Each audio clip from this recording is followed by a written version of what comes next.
Muzafar and Jolyon. Okay, so before I introduce Muzafar Ali and Jolyon Hoff, I'll hand over to Wendy for acknowledgement of country and some basic housekeeping. So Wendy. Thank you.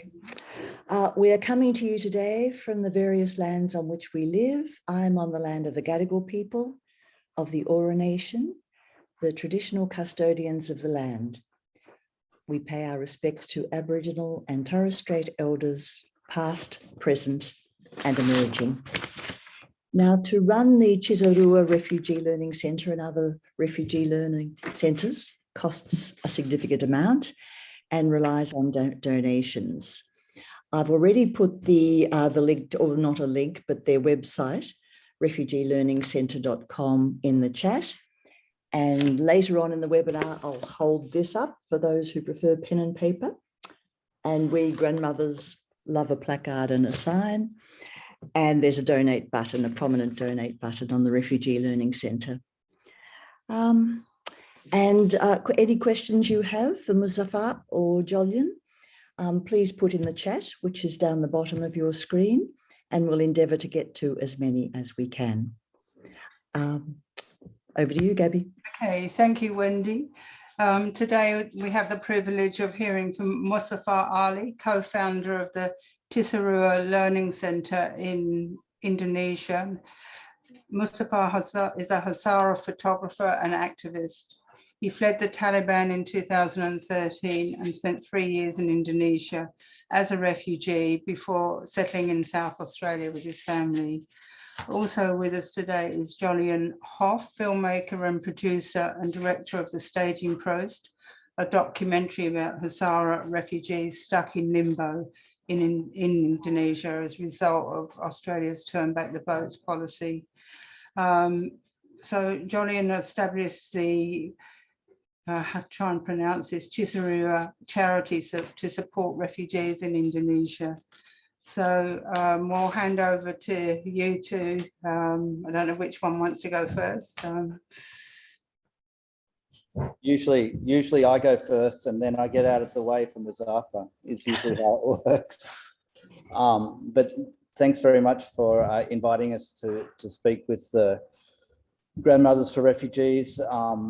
It's been a group we've been aware of for a long time through Marty Morrison, who I'm sure a lot of you know. Marty came to us not as a grandmother for refugees, but came to us very early on when Muzafar was living as a refugee in Indonesia and started the Cisarua Refugee Learning Centre in Indonesia. And she was our very first sizable donor, actually, even before when we had nothing. Actually, she put money into my bank account, which was incredible kind of reach of trust and support that we had, and it was an incredible thing. So we're really pleased to speak with the Grandmothers for Refugees, and you know, in recognition of, I'm sure there are lots of incredible women like Marty in your group. I'll just one thing quickly, that the link that you put up is actually the Refugee Learning Centre, which is a sister school of the Cisarua Refugee Learning Centre.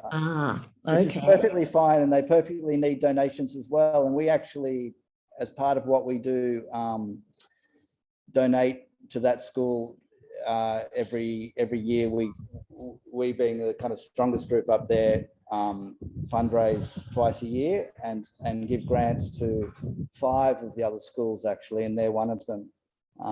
So yeah, it's perfectly understandable. There's a Cisarua Refugee Learning Centre, Refugee Learning Centre, there's Help, there's Hope, there's the Shokatan Karate Group, Help, Hope. What else is there, Muzafar? Refugee Learning Nest, Bangkok Urban Refugee Community Club. Yeah, so all of these schools are all refugee led, and we're all started, the first school was started by Muzafar and 3 other refugees in 2014 as an idea that refugees could do something for themselves in that situation. And it was due to the work of the refugees up there, a kind of instant success. That the need was apparent directly.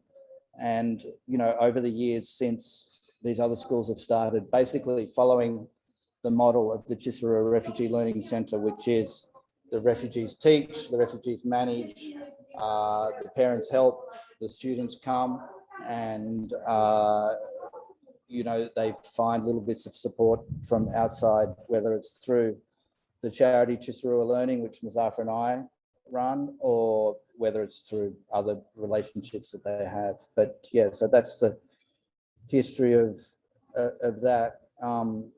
I'd like to also, I'm actually in Byron Bay, so I'm on Bundjalung country. So I want to kind of recognise the elders past, future, past and present in this beautiful place, which is such a strong energy that exists here. So that's my very short welcome to country. So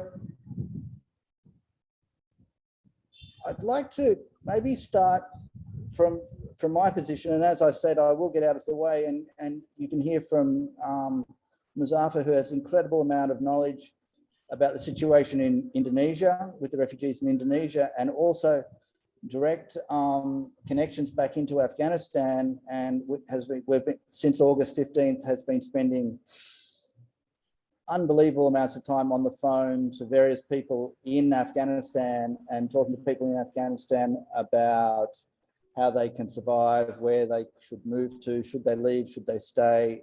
If they leave, how can they get out? If they stay, what should they do? So, you know, I think that that information is incredibly relevant and pressing and real and now. So I'd like Muzafar, perhaps some questions would come in about the situation in Afghanistan, and Muzafar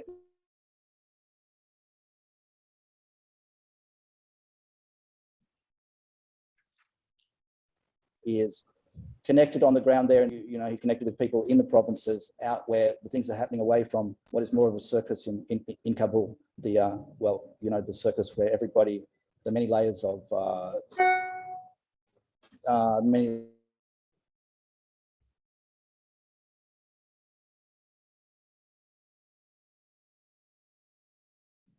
layers of in Afghanistan. I'm a filmmaker. I was living in Jakarta with my wife, had a job there when Australia stopped the boats. And I realized that in all my life, I supported and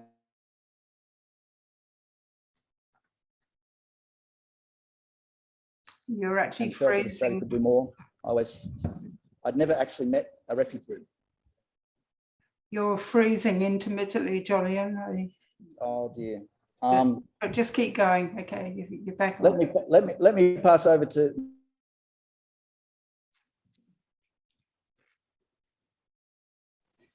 Muzafar, and I'm going to go into a different connection. Okay. Thanks, Jolyon. Thank you very much, Gabby and Wendy, for creating this space. And it's such a privilege to be here among you. So thank you very much. I'm online from Ghana people, and I acknowledge their leaders, past and present. I would talk about my life. I think this is so relevant to current events which is happening, whether it's about Australia's involvement in Afghanistan and Australia's policies, deterrent policies against refugees. I think this may give some context to and open up a floor for the audience or anyone who wants to know more about Afghanistan or the refugees and the impact of the Australian policies on refugees in Indonesia or somewhere else. I was born in Afghanistan in Uruzgan province, Gizab district. I was just a few months old when my parents, they decided to leave our village. And from Uruzgan, they migrated to Pakistan, where I spent my childhood until my teenage. So like other kids, I got some basic education in Pakistan, grade 8. And I really like to play football, soccer. And that's the that was very crucial time in Pakistan during after 9/11. So many of these Taliban fighters, Al-Qaeda associates, they escaped from Afghanistan after American invasion or coalition forces invasion in Afghanistan. They escaped, they came to Pakistan. So when the American forces came, because I'm from Hazara people, from Hazara ethnic, Taliban massacred our people in 1998 and in 2001 in different parts of Afghanistan. So there is a history of persecution of Hazara people. So that's why my parents had to leave Afghanistan. And Taliban killed a lot of people during their time in Afghanistan. In 1996, they took our land in Uruzgan. So you know, when I was young in Pakistan, I lost many of my friends. What happened when these Taliban came to Pakistan, they started killing Hazaras. And we lived in one city, it's called Quetta, in Balochistan province of Pakistan. My friends, we played cricket together, we played football together, my classmates, and I can name it. Like, it's a big list where my friends were killed in different incidents. They were targeted, they were killed in bomb blasts and suicide attacks. So that was really tragic to see. Like for me, my teenage was a sudden change of my life, where I lost many of my friends and loved ones. And all of a sudden I was like getting mature. Instead of like enjoying the life and being free and just go and play football, but we were carrying dead bodies. We were taking injured people to the hospital. And then I decided to come back to Afghanistan because Pakistan was not safe. So in that circumstances, I returned to Afghanistan in 2004. And fortunately, I came to Bamiyan, which is the central province in Afghanistan, Hazara province. Because of football, I got a job in the UN. They needed a football player, and I played for their team for a while. And they said, "Why don't you come and work with us?" So that's how I got a job in the UN. My first job was to negotiate with the local commanders to convince them or pressurize them to disarm their illegal armed groups. So that was really heavy job. Like I was 18 and I was meeting these big commanders who were involved in human rights violation.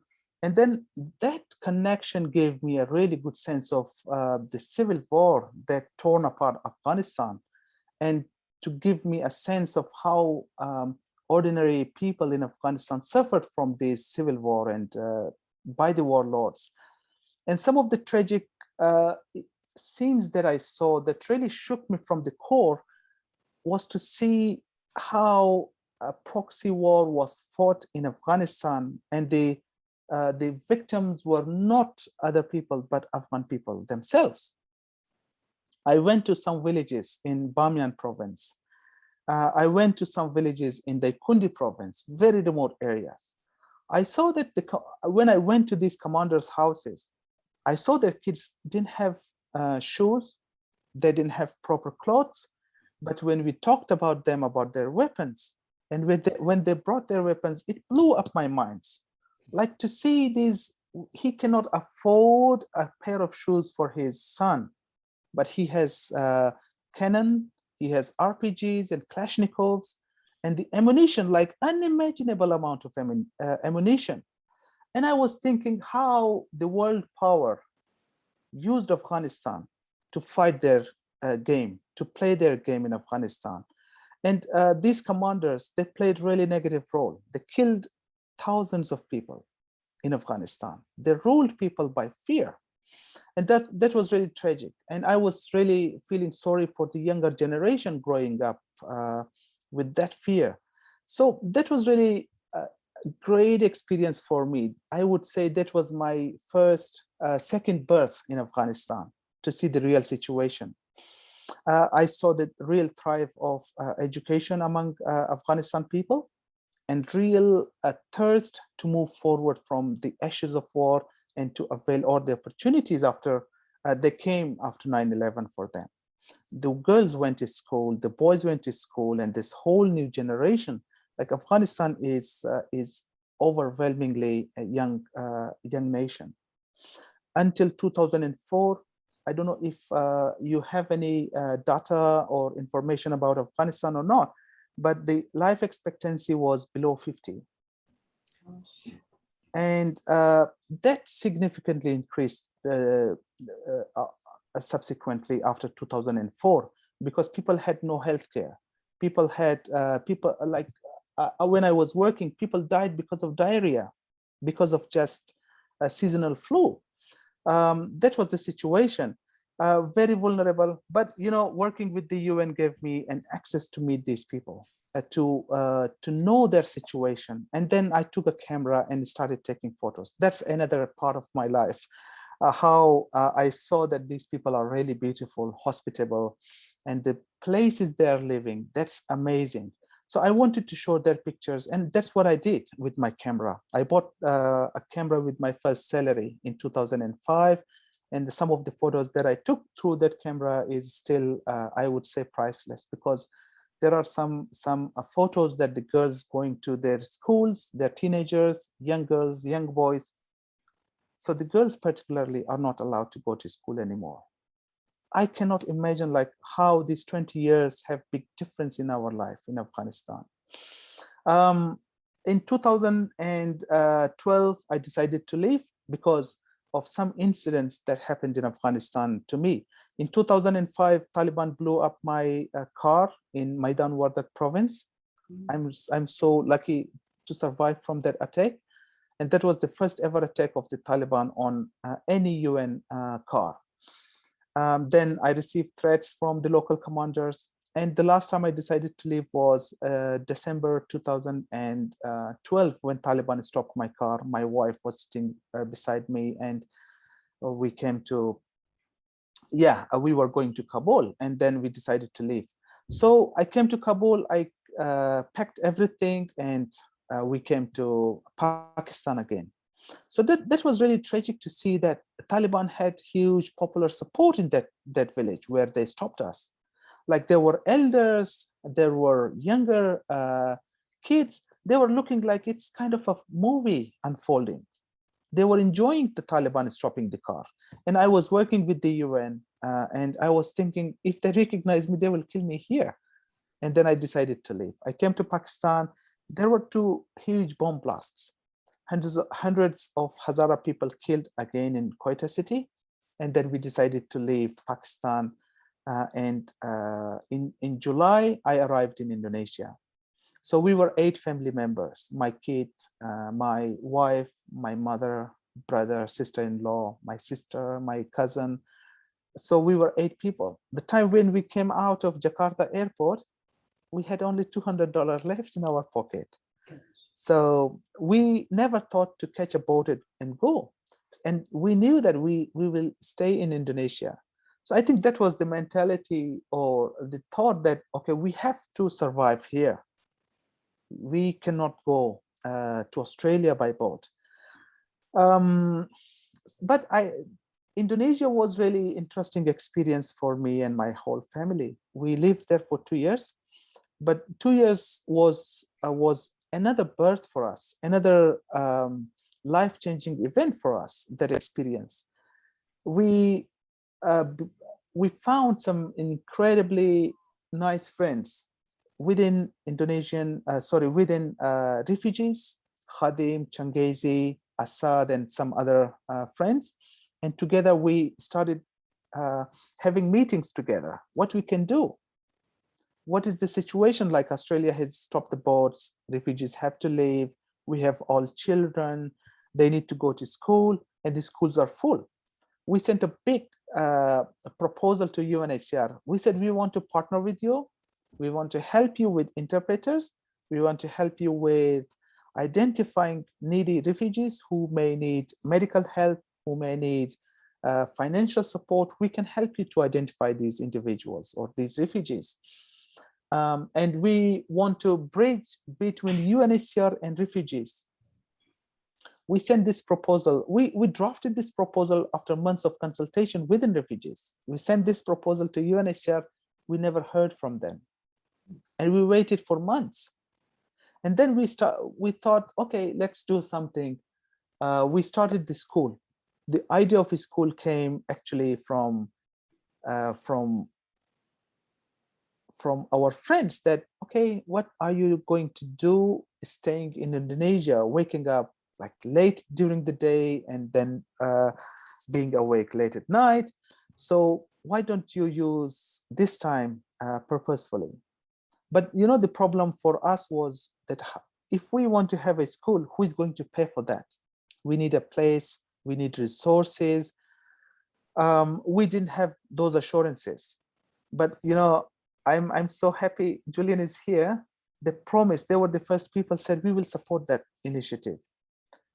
And we just needed to guarantee that we don't want this for 3 months or 4 months. We want this for forever, because refugees are going to live in Indonesia for years. We don't want this for a year or 2 or a few months. So they assured this, Jolyon and Caroline, his wife. They gave us $600. We rented a house for 3 months, and that was the start of our first school. Very modest, very small. We rented 2-room house, and we had 55 students in 1 week. We had 7 teachers, and all of them were women. So UNHCR, you know, when we went to register to UNHCR, they said we are not allowed to engage in any kind of organized activities.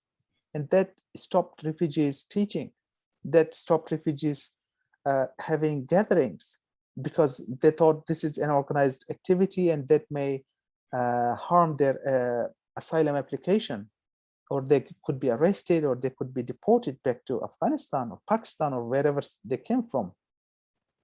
But this school was really important for us, because my work with the UN, we worked for Millennium Development Goals. It's called Sustainable Development Goals now.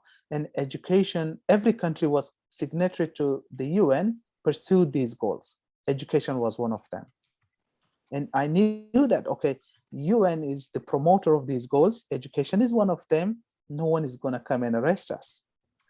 The women that took risk, they came, I think that was kind of the opportunity that the Afghan women need.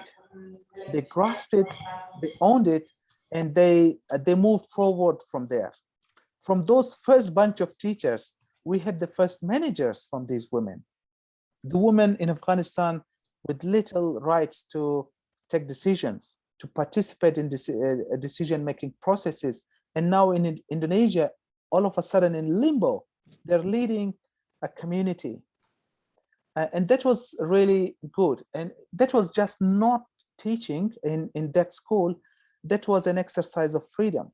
Women started playing football. They never kicked, as Khadim say in the film, they never kicked the ball in Afghanistan or Pakistan, but they were playing football and competing with the students, with the visitors. They were coming from everywhere. And we thought that these schools are kind of a community hub. We should promote this idea. We encourage other refugees to have similar initiatives. And sorry, Muzafar, yes. just to jump in quickly, just before you go too far through the story, there's just a question from Gabby coming up about, and people might want to kind of revisit some of your story with some questions, but there's a question about why did the UN advise for you not to create organizations? Why did they say that? It's a really interesting question. Yeah, we never knew why UN would advise us like that. But the time when we arrived, there were people smugglers. The smugglers who would bring people, refugees together, put them somewhere and catch boat and go to Australia. And I think what they mean was to get engaged in organized activities was to indicate these similar activities. But that organized activities mean a lot. Like we met some informal teachers. They were hiding. They were having their own informal English language classes for other refugees. And they thought this is an organized activity. And if they are caught teaching, they could be arrested. So we never knew that what does it mean, organized activities for UNHCR. But we interpreted like probably that was for smugglers, or don't get engaged with smugglers. They never specified that information for us. And But what did they do when you started the schools? they did not do anything, Julian. They did not do anything. They came to Cisarua. I think we started this school in August 4, 2014. They came to Cisarua when there were 5 schools already. Hundreds of kids were going to school already. And they were amazed, totally amazed to see what refugees have done in these years. They never visited, they never have any connections with refugees. Like about 4,000 or 5,000 refugees are living in this mountain or hilly Cisarua or Bogor, West Java. They never visited, but when they came, they were totally amazed to see the organizational activities within refugees, like parents are organized, helping these learning centers, women take classes, kids are coming to school. The relationship built between refugees and Indonesian communities was exceptionally well compared to those thousands of refugees kept in community detention, kept in IOM shelters. They have no connections with local communities. But here we established that communication, relationship, like religious harmony, cultural respect, everything was there. We had no complaint from the local communities.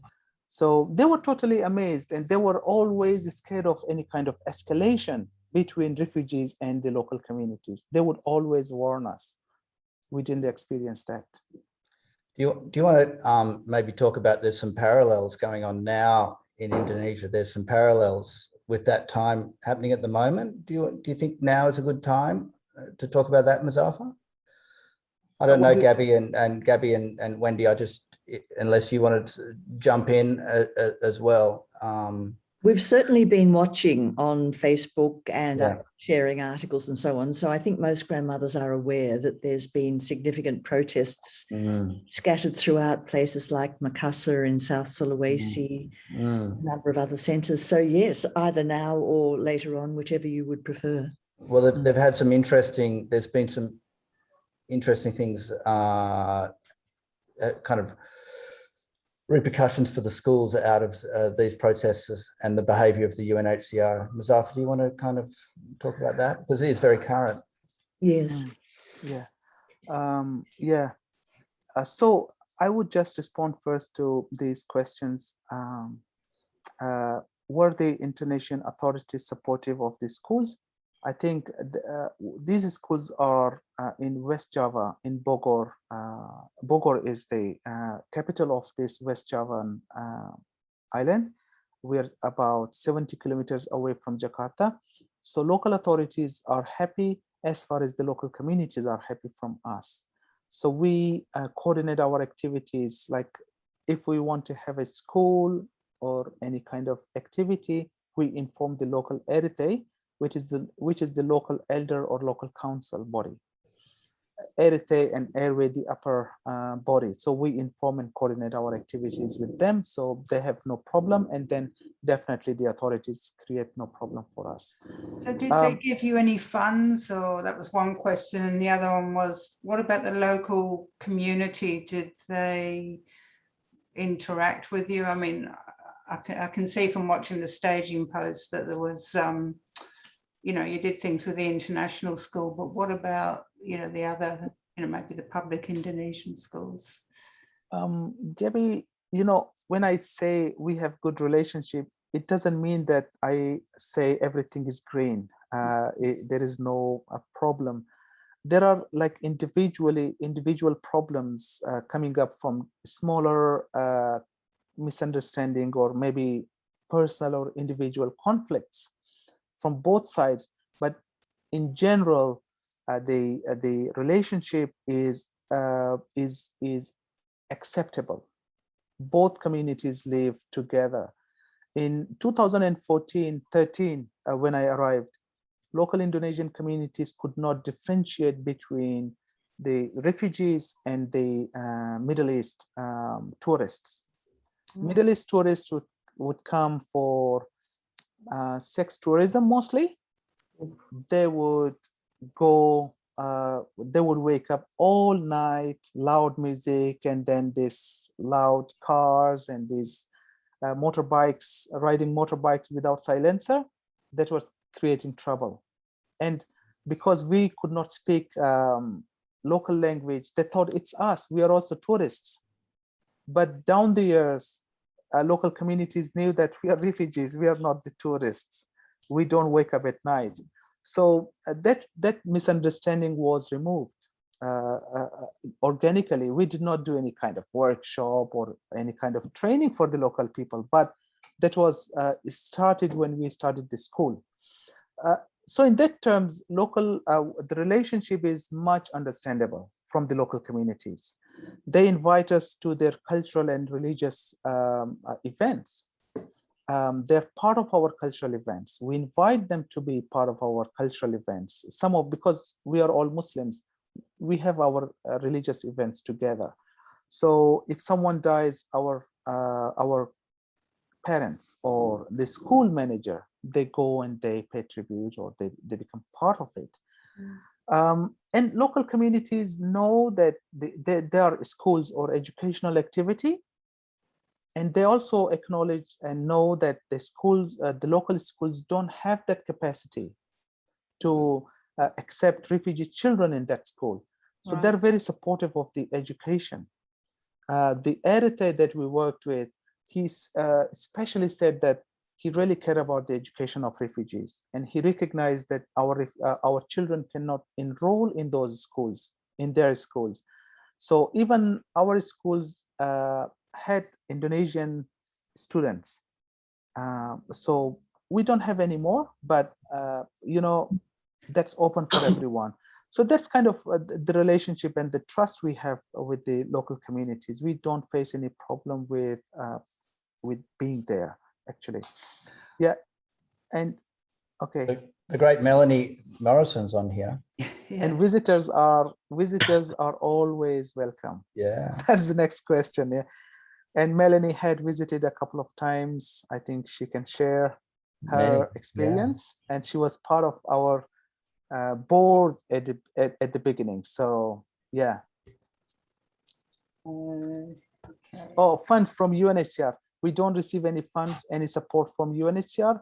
Most of the fund or support comes from the individual donors, and that's it.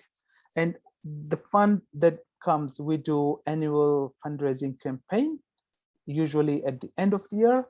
Probably we will launch our fundraising campaign in a day or two, and that will be for 6 schools plus karate club.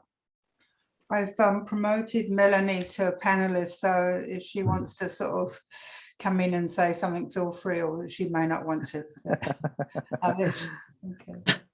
And while she's coming on, I just wanted to ask a question. From watching the staging post, is everything taught in English? Hi, Melanie. Hello, how are you? I won't stay on for long because I'm kind of doing my other work at the side here. Welcome. But for those people who are on that question about visiting, it's actually a fantastic place to visit. I have been there a couple of times, and it's welcoming. I haven't seen the new premises, which looks terrific, but it's so inspiring to visit. So I would suggest when things open up, you know, to pay a visit. It's about a couple of hours out of Jakarta, but not a difficult trip at all, into the hills. It's quite pretty.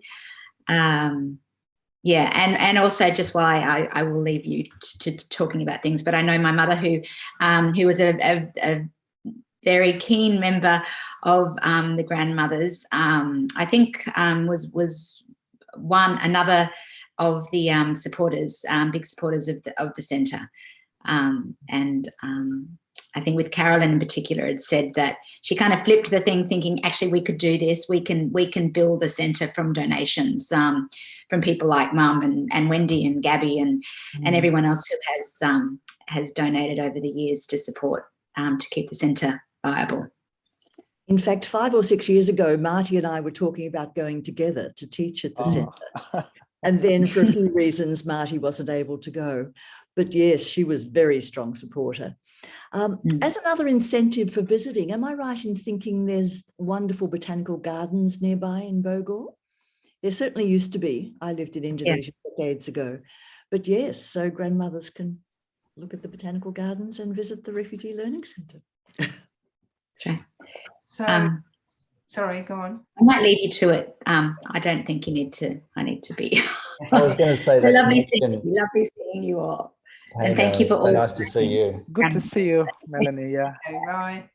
Okay, bye-bye. Can I just ask that question again? From watching the staging post, everything was taught in English. Are all subjects taught in English? Yeah. Muzafar. Yeah, we teach in English for some reasons. One is that the refugees cannot go back to their own country, and most of these refugees are from Afghanistan. We thought about teaching in our language, in Dari, which is the Afghanistan's language, and most of the people from Afghanistan speak Dari or Hazaragi. But we thought that there are refugees who may come from different backgrounds, from African countries, from other Asian countries. So we should have a language which could accommodate everyone. So it's not just a language learning center for Afghanistan refugees. So that's why we chose English, the common language, or lingua franca in Cisarua. And we adopted Australian curriculum. I think that was really good. The way the Australian curriculum is, it's all about exploring and asking questions and being critical rather than traditional way of teaching in Afghanistan, that the knowledge comes from the teacher and transferred to the students. Whereas we learned this in Australian International School, that we should encourage students to ask questions, and our teachers not necessarily be knowing everything, so they can explore together some of the concepts. I just want to add a little bit on the visiting thing, is that kind of a lot of what's at the core of the work that Muzafar's been doing and we've been doing is it's about community and connection. And as you've heard in what Muzafar was talking about, big institutions we have a lot of problems with, and the UNHCR is very difficult to get them to do something. IOM, they're even more difficult, and as the grandmothers know, the Australian government's even more difficult. Yeah. But what we found was some success at a very small level. We're just very small. We found some success in reaching out individual to individual and community to community. So that's where our strength has come from, is that we'd love to connect with all of those people, but in the meantime, we reach out and we connect and we learn off each other. So it's been a two-way kind of learning process for me on one hand and Muzafar on the other hand, and then that's flowed through to everyone we've come in contact with, who learn a little bit more about the refugees. They learn a little bit about their situation. They make friends. We play football. We have meals together, and it brings those communities together. So definitely we try to work at this very small community level, and it's been visitors who come and have an incredible experience and just really enjoy meeting people and getting to know people on a very personal level, and they've become kind of great supporters of ours and learn a lot in the process.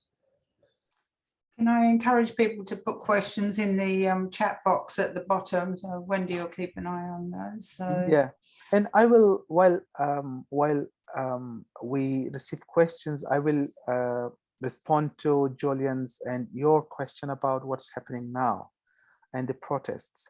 Mm-hmm. As I said, the refugees, Indonesia has been kind of a transit country for refugees coming from Afghanistan and other parts of the world to catch boat and come to Australia, but they cannot take or catch boat anymore. Or some of the refugees who are in Indonesia, their families of, they not necessarily came to Indonesia for coming to Australia, but they are also impacted by the Australia's policies of a turn back policy for Indonesia. Some of the refugees who came to Indonesia are living in Indonesia for like nearly 9 or 10 years. When I arrived in Indonesia, like boats were still going to Australia, but they were ending up in Manus and Naro. And if we consider 2013 as a point where refugees had to stay in Indonesia, and now it's been 8 years now, more than 8 years. So some of these refugees have families, their children in Afghanistan, in Pakistan or Iran, and they're away. So this isolation or separation is creating huge mental issues on refugees. We did a survey through our school from the parents' side. If they have any experience of trauma because of they're experiencing trauma, about 70% of the parents indicated they're having signs of trauma in their life. Wasn't it specifically torture? There were the survival of tortures, and they were experiencing trauma, and I think it was more than 70%. And those who are single refugees, single male, they're experiencing even more. So in recent years, we saw a spike in numbers of suicides within refugees. So refugee representatives in Indonesia claim that there have been 14 suicide incidents of refugees, and that's because of being in indefinite limbo. So the current protests of refugees are actually for their resettlement. And refugees are protesting because they are concerned about Afghanistan, what's happening. They don't see any kind of possibility to go back, but they don't see any action from UNHCR for their resettlement. So refugee status determination process have been stopped for a long time. Those who got asylum seeker card, they have not been interviewed. There have not been any progress like those who came about 3 years ago or 4 years ago, nothing. So this inaction of UNHCR or lack of interaction by UNHCR is creating huge misunderstanding within refugees. So refugees think that UNHCR is not playing an active role for refugees resettlement to another country because this is in their interest. As far as refugees are in Indonesia, so UNHCR office will receive funds. And I think these are some of the questions that the best authority to answer these questions is UNHCR. And UNHCR's manual for resettlement requires UNHCR offices to establish good communication, to have dialogue and conversation with refugees about resettlement, about RST process, and about the whole refugee process or refugee life. And refugees should know what are their rights and what is life of refugee and what UNHCR role is in the whole schema. UNHCR don't have this connection with refugees. And in that situation, a lot of rumors and misunderstandings, they flourish. And that's where the whole protests come from today.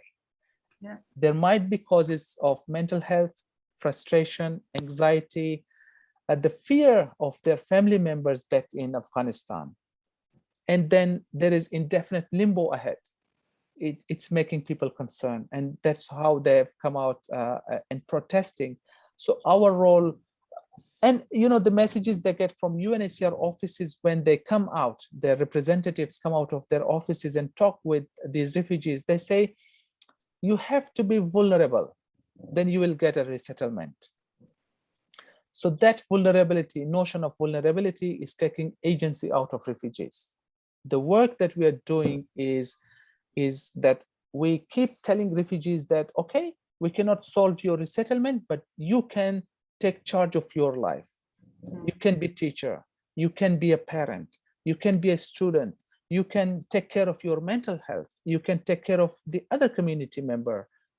So, you know, if we compare to refugees, those refugees who are attached and engaged with these schools that we are running, and those refugees who are not engaged, you can see the status of mental health quite different.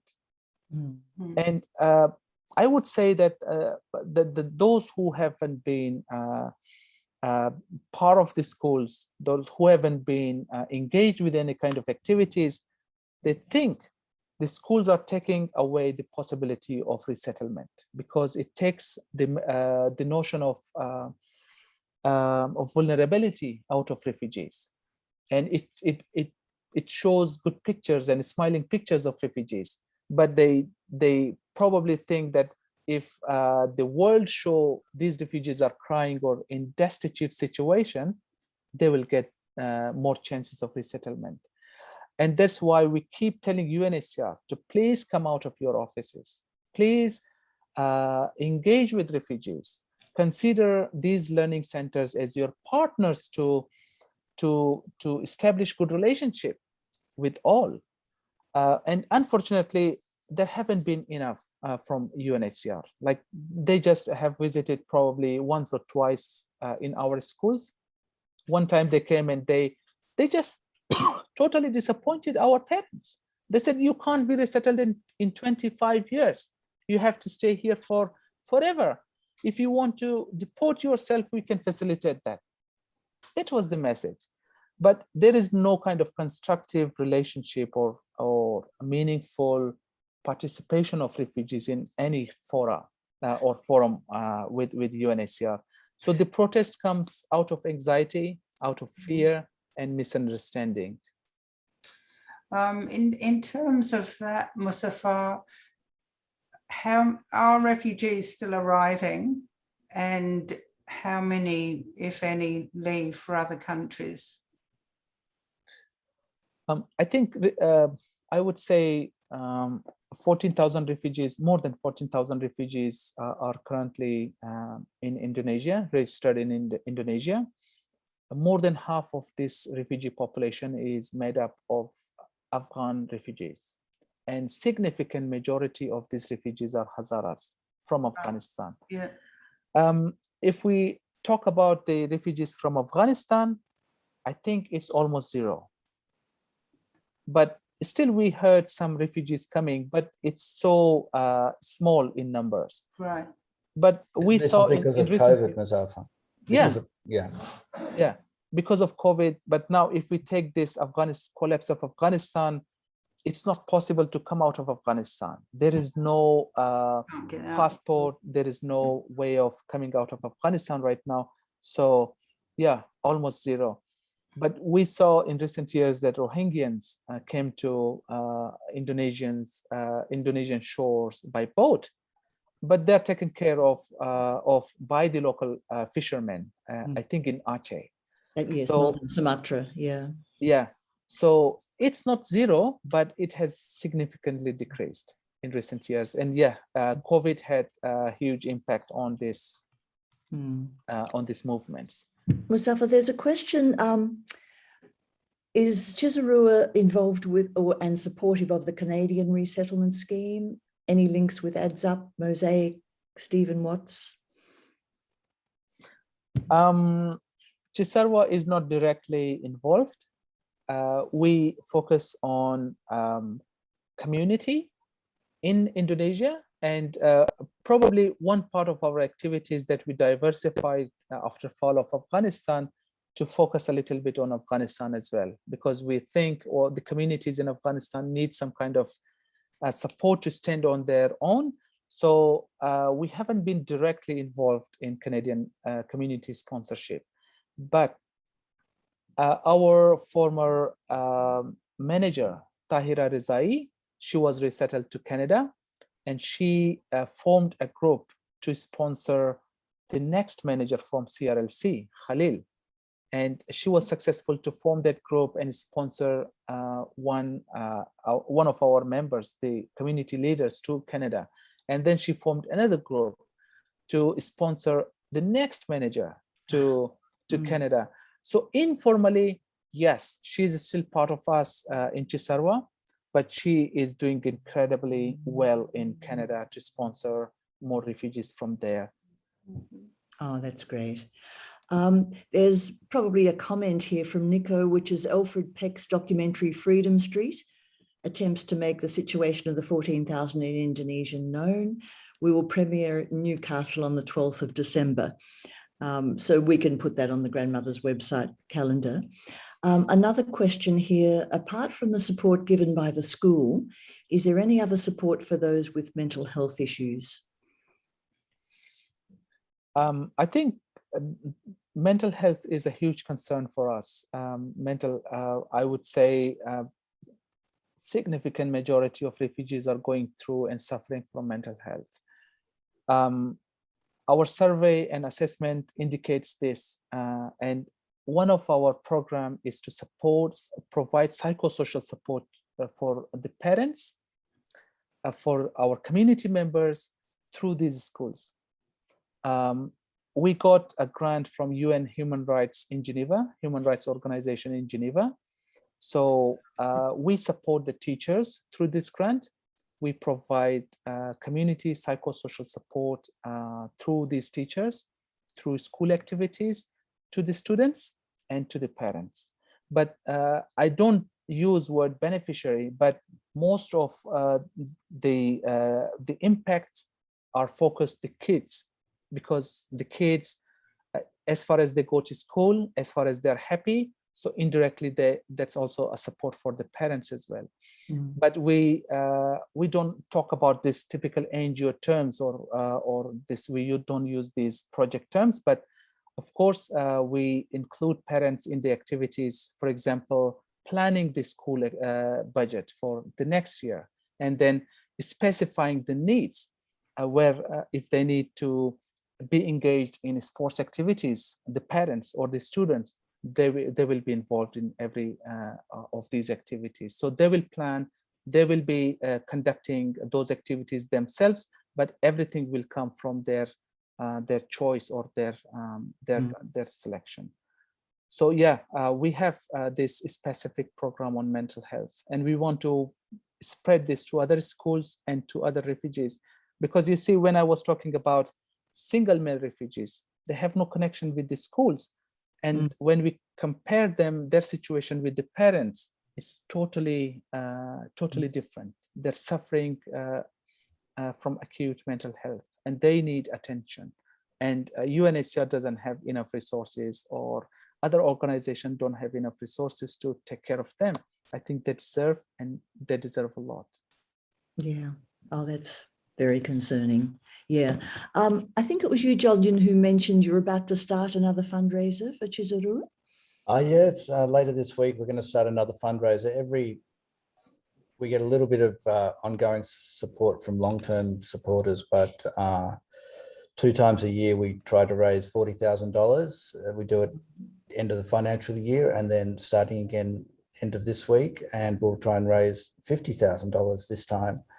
But that money gets spread directly to each of the schools. So the 5 schools that we support, one in Bangkok and the refugee group, and it's split. It's not enough, but it basically provides each of the schools, it covers their rent and their internet and their very basic costs, water and electricity and things like this. So yeah, we'll launch that later this week, and I'll be shortest to share it. But yeah, from those fundraisers, 100% of the money goes directly to those schools, which they then manage. So they provide us with a budget.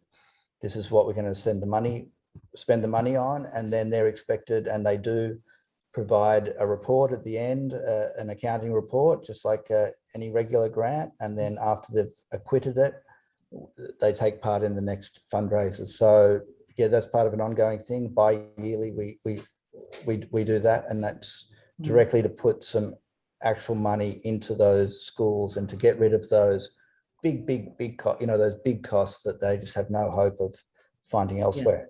So I'll be sure to let you know. Oh, great. Yes, certainly. And just for those who'd like to know, I've added the Cisarua website there as well. And I think we all know well that money goes a lot further in Indonesia than it does in Australia. So what might seem like a small amount for someone to donate, if they can, really can have quite a significant impact. So obviously you always need funds. Is there anything else that groups such as ours can do? We'll try and promote the Staging Post again. You can watch that on Vimeo. Yeah, you can watch that on Vimeo, and I put the Staging Post is fantastic for getting people together, and you know, you guys have seen it. It's designed to be watched by regular suburban blokes like me, and you know, it's designed to encourage people to engage, and it doesn't beat anyone over the head. Yeah, it's kind of very engaging story. Muzafar and Hadim and Tahir are incredible characters. No, at the moment we are doing laptop drives. The laptop's always useful over there, but often we're finding that they have to be reasonably new, otherwise they don't work. We've kind of had some lack of success with old laptops that really, you know, aren't working. But you know, we're always looking for laptops because getting the kids on education, and a lot of it's been online, and especially over the last year and a half. But you know, sharing the stories, following our journey, sharing the Staging Post. Muzafar and I are making another film which will be finished in October next year. right. Actually, we just found out we're going to be premiering at the Adelaide Film Festival next year in October. So that's really exciting for us. And maybe some of us can even go next year. Yes, please go down to Adelaide, down to the Ghana people country. Tried to link the Staging Post, no place to put the password. I'm not quite sure about where to put the password. Up demand. Someone's asking what the name of the new film will be. Oh, the new film will be called Watanda, My Countrymen, and Muzafar can explain why it's called Watanda. Yeah. This film is about it's totally different. It's about finding identity in Australia, and that was really interesting for me because I knew that since I came to Australia, I made a home. I did not travel a lot, so I thought I have to stay here. And instinctively, I was searching like, what is the connection of me as a person from Afghanistan and Australia? So for me, it was really intriguing to see read the stories of the Afghan cameliers, their role in Australia.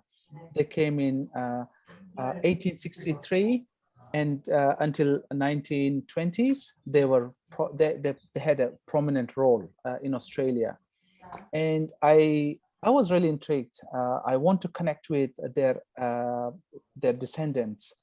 And it's a multidisciplinary project. It's not just a filmmaking, but also a photography project. I go and photograph and share experience, what their country looked like, Afghanistan in modern time, what happened now to Afghanistan after fall of Taliban.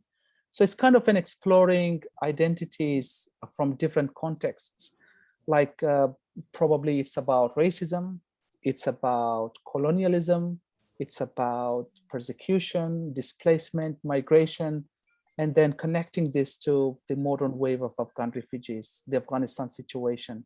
So it's an incredible thing to think that for 160 years, Afghanistan and Australia have been deeply connected, and our, you know, white Australia's more colonial stories, the Afghans were there as cameliers, and so they were deeply connected in those colonial stories that we all know of the modern Australia. But not only that, because they were excluded from the white Australia, they connected with the Aboriginal, the ancient Australian story. So the Aboriginal Afghan community is very influential and well, I don't know if influential is the right word, but Diverse. Extensive, and it reaches into the stolen generation, because a lot of the Afghan Aboriginals were lighter skinned, so they got caught up in the stolen generation. And actually, even Fahim, another Afghan filmmaker, has discovered Aboriginals in Afghanistan who went back to kind of rejoin with their Afghan side of things. So this is all fascinating, and I'm really looking forward to, you know, from my perspective, to follow Muzafar as he kind of discovers this history inside Australia, something that, you know, he sees with a new light. Sometimes it takes a new vision for, you know, to show us what's all around us. So yeah, that's in October next year. Well, we'll certainly keep a close eye on everything that you're doing, and look, we'll probably have to finish it there, but thank you so much, Muzafar and Jolyon. Maybe Thank you, Gabby. maybe Thank you, in a year Wendy. you can come back and we can see what's happening then. Hopefully, well, I can say hopefully things will have improved in Afghanistan, but who knows? But it's an extraordinary story of setting up these learning centres. I just couldn't believe what was achieved, you know, with nothing, and the cooperation of you know, parents and so on. But thank you so much for giving us your time today, and we'll keep in touch. Well, thank you so much, Gabby. Thank you, and it's a real honour to talk to the grandmothers. You're, you know, we're very proud of you, and we see your purple shirts out there, and we always think of Marty and you guys, and we really appreciate all the work that you're doing. So thanks for having us on, and good luck to you. And we're right behind you. And if we can ever do anything to help, please do just reach out and let us know. Okay, thank you. See you next time. Yeah. Okay, Thank you. bye. Thank you very much. Bye-bye. Bye.